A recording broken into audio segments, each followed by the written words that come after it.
Cinderella. कई साल पहले थी एक अति सुंदर और दयालु लड़की सिंड्रेला। सिंड्रेला की माँ उसके बचपन में ही चल बसी थी। कम उम्र से ही सिंड्रेला को अपने पिताजी का और अपने सौतेली बहनों का ख्याल रखना पड़ा, क्योंकि उसकी माँ असल में उसके पिता की दूसरी पत्नी थी। सिंड्रेला की बहनें उसको बिल्कुल पसंद नहीं करते थे। बड़े होने के बाद भी वे सिंड्रेला को नौकरानी की तरह रखते थे और बुरा बर्ताव करते थे।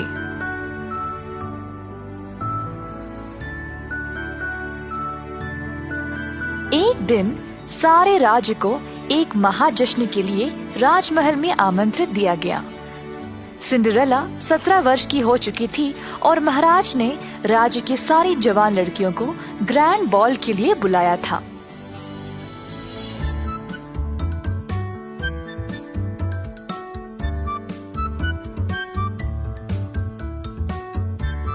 परंतु सिंड्रेला की सौतेली माँ ने उसको जाने नहीं दिया और उल्टा उसके हाथ खुद को और अपने बेटियों को जश्न के लिए तैयार करवाया।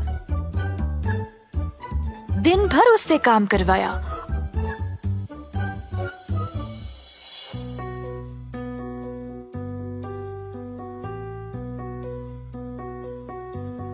और अंत में उसके गाउन को फाड़कर आग में डाल दिया ताकि वह जा ना सके।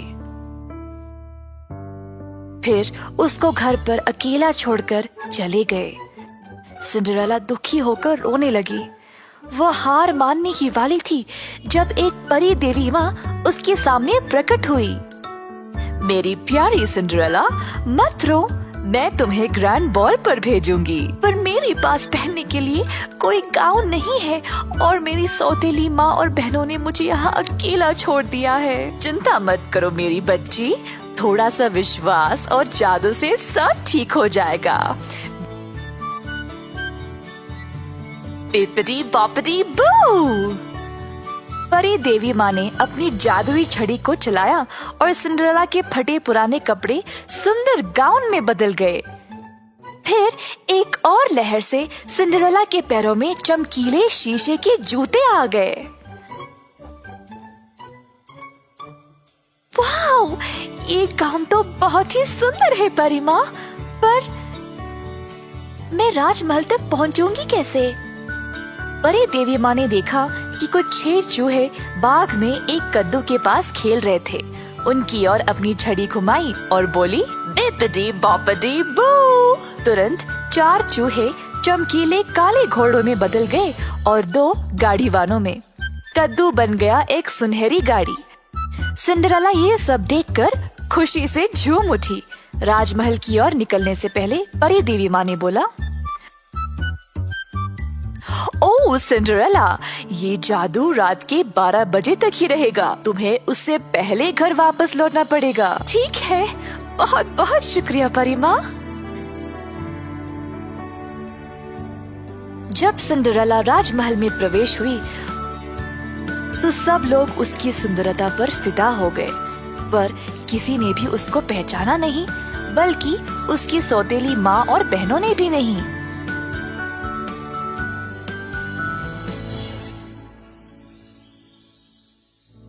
सुंदर राजकुमार को सिंड्रेला को देखते ही उससे प्यार हो गया। उसके पास गया और पूछा, क्या तुम मेरे साथ डांस करोगी? हाँ। राजकुमार ने पूरा समय सिर्फ सिंड्रेला के साथ डांस किया। सिंड्रेला राजकुमार के साथ इतनी खुश थी कि उसको समय का पता ही नहीं चला। अचानक से उसको समय का याद आया और वो तुरंत घर की ओर वापस दौड़ निकली। ओह नहीं, मुझे जाना पड़ेगा, बोली सिंड्रेला और राजमहल से बाहर निकलने लगी। जल्दी में उसका एक शीशे का जूता निकल आया और सिंड्रेला को उसको वापस उठाने का समय भी नहीं था।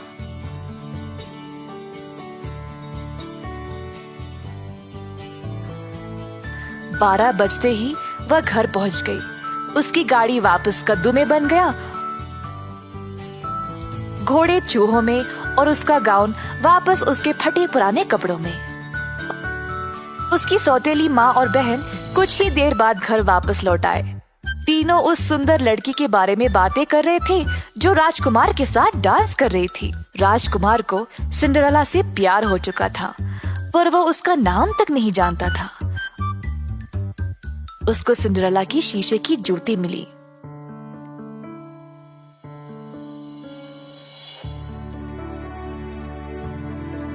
मैं उसको ढूंढ के रहूंगा। जिस लड़की का भी पैर इस जूते में आएगा वही मेरी रानी बनेगी। अगले दिन से राजकुमार और उसके सेवक निकले उस लड़की की तलाश में। घर घर गए हर लड़की को उस जूती पहनाने के लिए, पर किसी का भी पैर उसमें आया ही नहीं।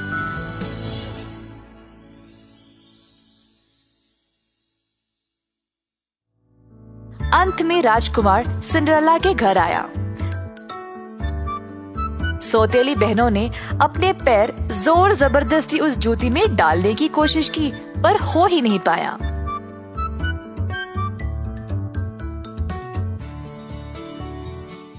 इस बीच सिंड्रेला की सौतेली माँ ने उसको कमरे में बंद कर दिया था ताकि राजकुमार उसको देख ना सके।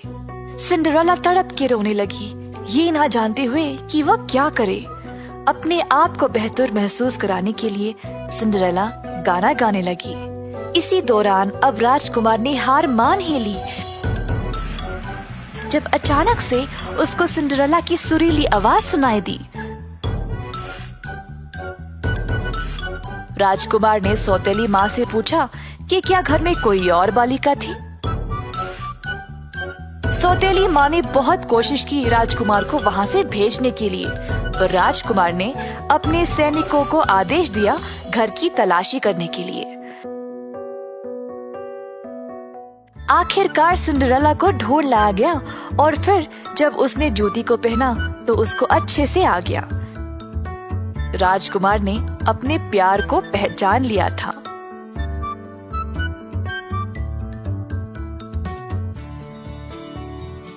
सिंड्रेला, क्या तुम मेरी रानी बनोगी? तुम दयालु और धैर्यवान हो। जी हाँ मेरे राजकुमार। तो अंत में सिंड्रेला और राजकुमार की शादी हो गई और दोनों ने खुशी से अपनी जिंदगी का शुरुआत किया। सिंड्रेला ने अपनी बहनों को भी माफ कर दिया। वह एक बहुत ही दयालु महारानी थी और सारी प्रजा उससे बहुत प्यार करती थी।